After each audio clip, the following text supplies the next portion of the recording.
Ya, setelah sejumlah negara tetangga terjadi lonjakan kasus atau gelombang kedua, sementara di Indonesia juga ada kenaikan kasus di beberapa provinsi yang tadi sudah dijelaskan juga oleh Presiden Joko Widodo, sampai kemudian Presiden mewanti-wanti kepala daerah untuk waspada ancaman gelombang kedua. Seberapa nyata sebetulnya potensi gelombang kedua pandemi ini dan bagaimana menutup celah ancaman tersebut? Saya akan diskusikan pada malam hari ini dengan dua narasumber yang sudah bergabung. Ada Pak Sony Hari Harmadi, Ketua Bidang Perubahan Perilaku Satgas COVID-19, dan juga ada Bu Neti Prasetyani, anggota Komisi 9 DPR RI dari fraksi PKS. Pak Sony, Bu Neti, selamat malam, apa kabar? Selamat malam, baik. Alhamdulillah kabar sehat. Baik, saya akan ke Pak Sony dulu. Kita membahas soal ancaman gelombang kedua yang juga sudah diingatkan oleh Presiden Joko Widodo. Tadi sebelumnya saya berbincang dengan Dubes Indonesia di Singapura yang juga menjelaskan bagaimana kemudian terjadi lonjakan kasus di Singapura meskipun angkanya tidak begitu besar, tapi untuk pemerintah Singapura itu relatif cukup tinggi. Jadi Pak Sony, sebetulnya dari catatan Satgas, ancaman gelombang kedua ini seperti apa? Apakah memang ini ancaman yang cukup nyata melihat ada beberapa kenaikan kasus yang terjadi tadi Presiden sudah sampaikan beberapa provinsi cukup tajam lonjakannya, atau memang kita masih bisa paling tidak mengantisipasi sejak awal ancaman gelombang kedua ini? Ya, Bung Reinhardt, terima kasih. Jadi betul sekali apa yang diingatkan Bapak Presiden tadi, bahwa selalu ada ancaman gelombang kedua, gelombang ketiga, dan seterusnya. Bahkan negara-negara maju di dunia pun itu mengalami gelombang kedua dan ketiga seperti Inggris, Prancis, Italia, dan seterusnya. Lalu bagaimana dengan Indonesia? Kalau kita perhatikan secara nasional memang kondisinya masih baik, ya. Karena kasus aktif bisa kita tekan sampai di bawah 90.000, lalu kemudian juga kasus harian masih landai. Tetapi melihat adanya beberapa provinsi yang mengalami lonjakan kasus, di mana misalkan Provinsi Riau itu mengalami gelombang kedua, Provinsi Sumatera Barat mengalami gelombang kedua. Jadi kalau kita lihat Sumatera secara keseluruhan itu mengalami lonjakan gelombang yang luar biasa. Ya. Jadi ini menjadi sebuah peringatan bagi semua bahwa ada potensi Indonesia mengalami gelombang kedua. Kalau melihat dari apa yang terjadi di Pulau Sumatera tadi, kira-kira gitu. Oke, beberapa negara juga terjadi lonjakan kasus karena adanya mutasi varian baru. Dan di provinsi-provinsi yang tadi Pak Sony sebutkan juga terjadi lonjakan kasus karena varian baru. Artinya varian baru ini menjadi satu hal yang perlu sangat diantisipasi ya Pak Sony, kalau kita tidak mau terjebak atau berhadapan langsung dengan gelombang kedua pandemi. Betul, bahwa informasinya di varian yang baru ini cenderung lebih menular karena kan memang virus melakukan adaptasi ya. Tetapi begini, kita kan tidak bisa mempengaruhi mutasi virus. Yang bisa kita lakukan adalah melakukan pencegahan. Nah, pencegahan itu mau mutasi virus varian seperti apa, tetap harus pakai masker, jaga jarak, cuci tangan, jangan berkerumun. Dan kita harus membatasi mobilitas. Itu menjadi kunci utama karena bagaimanapun juga virus ini menular melalui droplet dan juga kemudian aerosol. Bisa kita hindari kalau orang itu memakai masker secara berkualitas. Oke, saya ke Bu Neti. Bu Neti, ada tanggapan dari peringatan yang disampaikan oleh Presiden Joko Widodo kepada kepala daerah, kepada semua masyarakat bahwa ancaman gelombang kedua di depan mata, sementara kita tahu juga ada kenaikan kasus yang terjadi di beberapa provinsi di Indonesia? Ya, tentu saja catatan saya, Bung Reinhardt, yang pertama ternyata kebijakan pelarangan mudik yang dinyatakan sebagai kebijakan politik negara tidak cukup efektif ya, menahan laju atau animo masyarakat ingin mudik dan merayakan Lebaran di kampung halamannya. Itu yang pertama, karena kalau kita lihat dari data Kementerian Perhubungan, kurang lebih ada 1,3–1,5 juta ya warga yang mudik ke kampung halaman. Itu yang pertama. Kemudian yang kedua, saya juga melihat bahwa apa yang disampaikan oleh Presiden Jokowi juga harus diikuti dengan kesiapsiagaan ya, sistem dan kapasitas layanan kesehatan. Karena tidak cukup kita hanya mengingatkan untuk berhati-hati tanpa kemudian diikuti dengan kesiapsiagaan baik pemerintah pusat maupun pemerintah daerah tentu saja untuk melakukan tanggung jawabnya, yaitu 3T. Karena saya yakin interaksi sosial, kemudian pertemuan dilakukan oleh warga yang mudik, termasuk juga lalu lalangnya warga.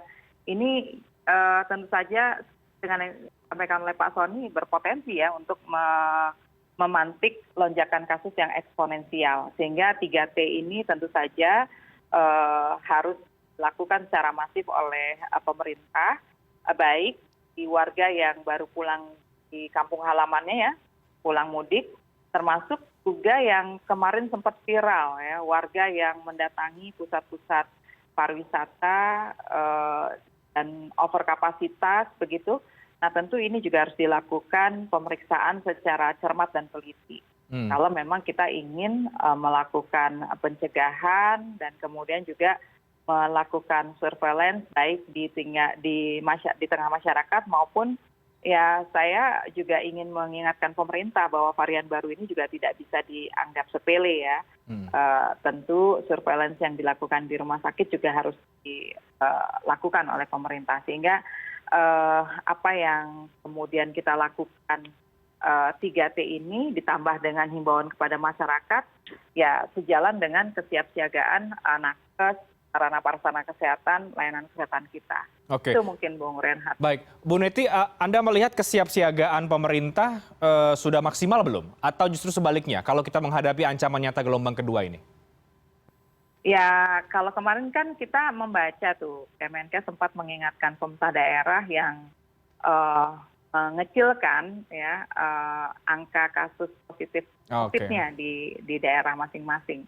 Nah tentu kita juga ingin mengingatkan bahwa harus ada koordinasi yang antara pemerintah pusat dengan pemerintah daerah dan jangan sampai trik-trik mengecilkan angka positif COVID ini sebagai cara untuk mendapatkan pujian tapi sebetulnya berdampak sangat membahayakan begitu. Bagaimana yang kemarin kita sudah dihujani dengan beberapa pelanggaran ya, ada mafia bandara, ada mafia swab antigen bekas dan sebagainya. Nah, saya juga tidak ingin bahwa pemerintah daerah tidak secara transparan membuka data ya, membuka data dari momentum mudik kemarin begitu. Nah, mudah-mudahan kita pusat juga melakukan ya upaya sinergi dengan pemerintah daerah karena manapun yang harus berhadapan dengan warga menyediakan layanan kesehatan, kemudian pemeriksaan secara masif ya, termasuk juga penyediaan tempat-tempat isolasi ini pemerintah daerah ya, seperti itu. Pak Sony ada tanggapan Pak apa yang tadi disampaikan oleh Bu Neti menyoroti juga soal misalnya kebijakan mudik tapi kemudian juga di sisi lain publik atau masyarakat juga masih ada yang datang berkerumun ke tempat wisata, pusat perbelanjaan sampai soal persoalan data di daerah tadi itu. Bagaimana tanggapan Anda Pak Sony? Ya, jadi yang pertama sebetulnya larangan mudik atau peniadaan mudik sangat efektif di tanggal 6 sampai 17 Mei. Di mana angkutan jalan itu turun sampai 86%, angkutan penyeberangan turun sampai 78%, bahkan angkutan udara turun sampai 93%, dan angkutan kereta api turun sampai 84%. Tapi yang menjadi tantangan adalah beberapa angkutan itu justru mengalami kenaikan pada saat pralarangan. Jadi menjelang 6 Mei itu terjadi kenaikan orang mudik ke daerahnya masing-masing. Nah ini kan arti memang belum sepenuhnya menjadi sebuah kesadaran masyarakat. Peniadaan mudik itu sesungguhnya untuk melindungi kita semua, kesadaran untuk itu. Lalu juga kalau kita perhatikan, memang kami sudah mengantisipasi sejak awal dan sudah berkoordinasi dengan Satgas daerah bahwa peniadaan mudik ini tentu akan berimplikasi terhadap potensi kenaikan mobilitas di lokal. Jadi akan terjadi kenaikan mobilitas kemungkinan di tempat wisata, di restoran, di pusat perbelanjaan, ya, mal, pasar, dan oleh karenanya kami sudah mengingatkan teman-teman Satgas daerah agar melakukan pengawasan yang lebih ketat di wilayah-wilayah tersebut. Oke, jadi kalau kita bicara kembali soal ancaman gelombang kedua, oke, itu nyata artinya ya. Kita juga harus terus-menerus mengantisipasi soal itu karena sejumlah negara sudah mengalami ancaman gelombang kedua. Lalu skenarionya, worst skenarionya seperti apa, Pak Soni, yang kemudian juga mungkin sudah diukur oleh Satgas jika kemudian ada terjadi kemungkinan yang paling buruk. Kemudian bagaimana menutup celah potensi gelombang kedua itu? Apakah dari sisi masyarakatnya atau kemudian juga dari kebijakannya dan pengawasan dari DPR bagaimana, Bu Neti? Tapi kita bahas di segmen berikutnya. Kita break terlebih dahulu. Kami akan segera kembali sesaat lagi.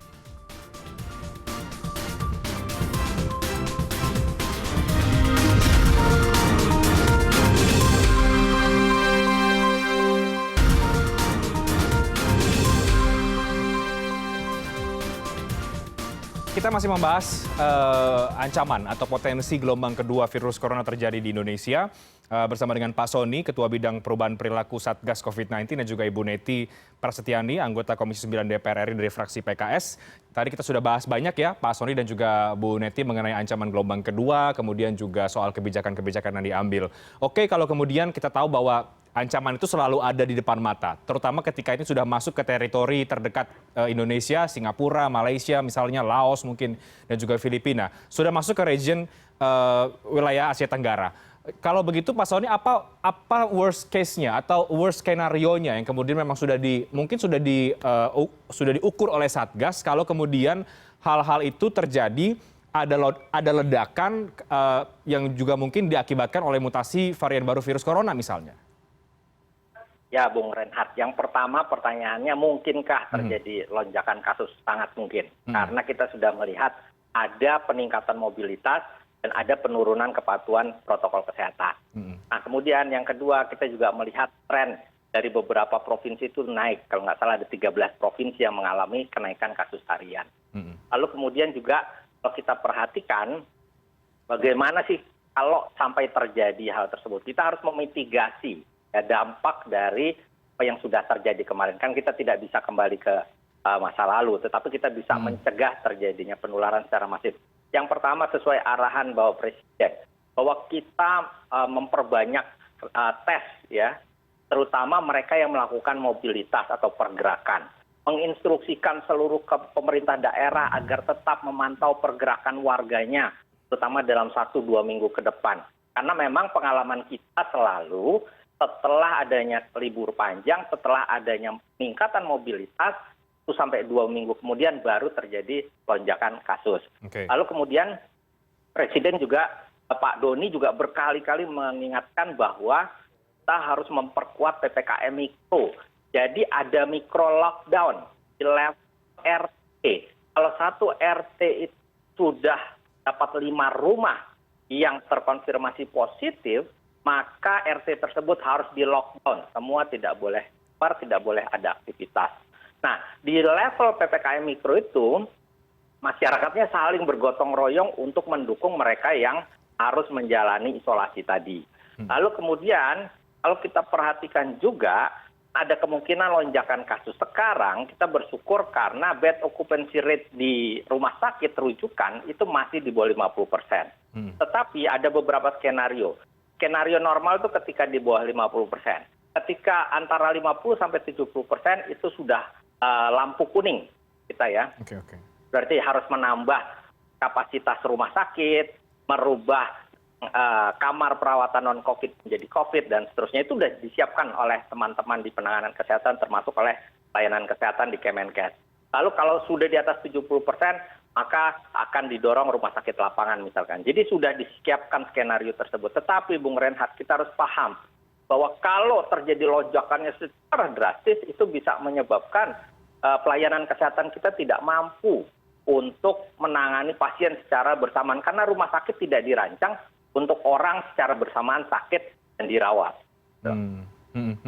Oke, kalau tadi Pak Soni di awal mengatakan secara nasional kondisi kita masih baik, ini indikator itu dari mana Pak Soni? Apakah dari jumlah angka-angka kasus yang terjadi, atau memang yang terjadi kenaikan itu masih terfokus di beberapa wilayah saja misalnya?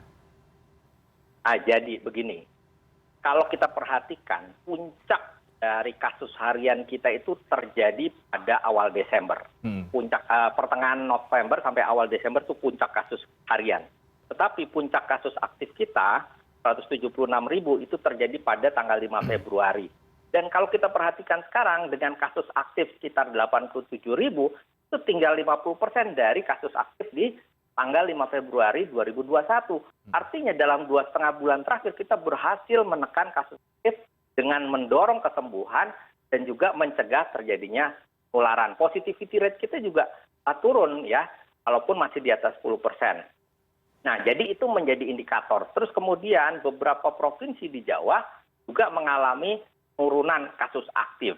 Nah, tetapi memang tadi seperti yang disampaikan oleh Pak Presiden, bahwa kasus aktif di beberapa provinsi di Sumatera itu justru melonjak. Dan kalau kami perhatikan, satu pulau Sumatera itu lonjakannya memang sangat drastis. Ya, jadi cukup terjadi kenaikan tajam sejak akhir Maret, ya, terutama awal April ya, sampai dengan menjelang Lebaran. Itu kenaikannya luar biasa tinggi, cukup tinggi di Sumatera. Oleh karenanya Presiden mengingatkan betul kepala daerah agar betul-betul memperhatikan hal ini, agar betul-betul melakukan upaya pencegahan dan mendeteksi mereka yang positif COVID-19 melalui tes masif. Oke. Bu Neti, sebagai Komisi 9, pandangan Anda bagaimana untuk menutup celah kemungkinan gelombang kedua virus corona terjadi di Indonesia? Skenario tadi sudah dijelaskan juga oleh Pak Soni seperti apa? Ya, saya memberikan catatan yang pertama bahwa kita nggak boleh berpuas diri atau kemudian menganggap ini masih aman-aman saja. Karena bagaimanapun ada sejumlah masyarakat yang menyiasati kebijakan pelarangan mudik itu dengan mengubah skema pulang kampung atau mudik tadi. Jadi mengira hari-hari ini adalah hari-hari arus. Justru sebaliknya, ada sejumlah masyarakat yang karena memang kemarin nggak bisa mudik, ya 6 sampai 17 begitu. Nah, mereka menyiasatinya setelah atau di luar tanggal itu, ya. Nah, sebelum tanggal 6 saja kan sudah banyak yang curi start ya, Reinhardt. Artinya memang kalau harus sampaikan yang menjadi garda terdepan untuk pengendalian pandemi ini memang adalah perilaku masyarakat ya, kepatuhan, kedisiplinan masyarakat. Nah, masalahnya kalau kita bicara tentang kepatuhan, ini banyak faktor yang mempengaruhi. Ya. Salah satunya yang memang saya sempat tangkap dan saya catat itu pernyataan Pak Doni ya, pada saat rapat dengan Komisi 9, bahwa hampir semua masyarakat mengetahui atau mendengar adanya pandemi ini. 100% lah masyarakat ini tahu. Tapi untuk urusan disiplin dan kepatuhan ini hanya 30%. Jadi ini PR-nya Pak Soni sebetulnya. Bagaimana Kepala Bidang Perubahan Perilaku ini kemudian bisa menawarkan sejumlah strategi. Ya. Kenapa? Karena kalau kita bicara tentang kedisiplinan, tadi saya katakan ada banyak faktor yang mempengaruhi. Salah satunya adalah konsistensi kebijakan pemerintah. Nah, saat masyarakat melihat bahwa kebijakan yang dibuat oleh pemerintah ini inkonsisten, di saat itu pula lah masyarakat menganggap loh, kenapa cuma kita yang diperketat, kemudian tenaga kerja asing masuk, kan begitu ya. Nah, kemudian mudik dilarang, tapi kemudian ada wacana pariwisata dibuka, tempat-tempat keramaian juga diperbolehkan dan sebagainya. Nah, menurut saya yang juga menjadi tantangan untuk bisa menekan lonjakan kedua atau ya kita tidak menginginkan lah ya terjadinya tsunami seperti negara-negara tetangga kita.